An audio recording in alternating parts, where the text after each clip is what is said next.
اللہ تعالیٰ قرآن مجید کا مقصد معلوم ہونے کے بعد تمہارے دل میں یہ خیال آتا ہوگا کہ اللہ تعالیٰ کون ہے۔ سنو، اس کی ذات کا سمجھنا تو عقل کا کام نہیں ہے۔ اللہ تعالیٰ نے اپنے متعلق قرآن میں فرمایا ہے، اللہ تعالیٰ ایک ہے اور وہی عبادت کے قابل ہے۔ اس کی ذات میں، اس کے کاموں میں کوئی شریک نہیں، نہ اس کی کوئی اولاد ہے، نہ وہ کسی کے اولاد ہے۔ وہ آسمانوں اور زمینوں کا نور ہے، وہ ہمیشہ سے ہے اور ہمیشہ رہے گا۔ اس کا نہ نیند آتی ہے نہ اونگ۔ آسمانوں اور زمینوں میں جو کچھ ہے سب اسی نے پیدا کیا ہے۔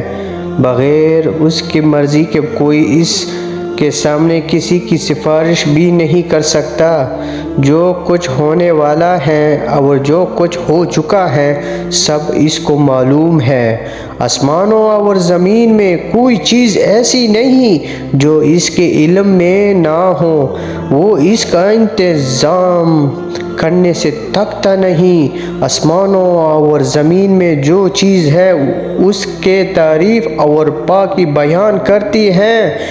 وہی پیدا کرتا ہے، وہی موت دیتا ہے، وہی موت کے بعد قیامت کے دن پھر زندہ کرے گا۔ اللہ سب کچھ کر سکتا ہے، اس کی مرضی کے بغیر کوئی نہیں کر سکتا۔ جہاں کہیں ہم ہوتے ہیں وہ ہمارے ساتھ ہوتا ہے۔ وہ ہمارے دلوں کی بات بھی جانتا ہے، وہی سب کو رزق دیتا ہے، جس کو چاہے تھوڑا سا، جیسے چاہے بے حساب۔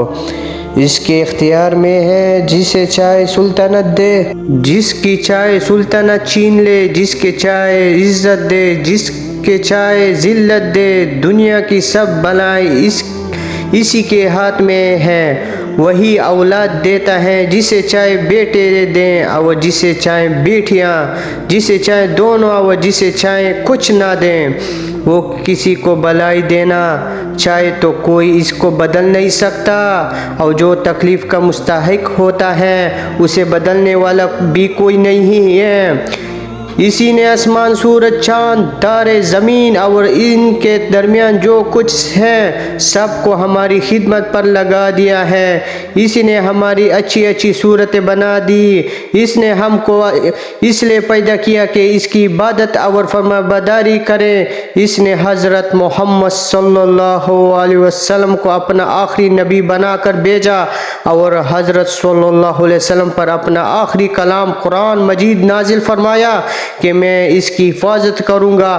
ہم کو بتایا ہے کہ ہم خود بھی قرآن مجید پڑھتے رہیں اور دوسروں لوگوں کو بھی سمجھتا رہے۔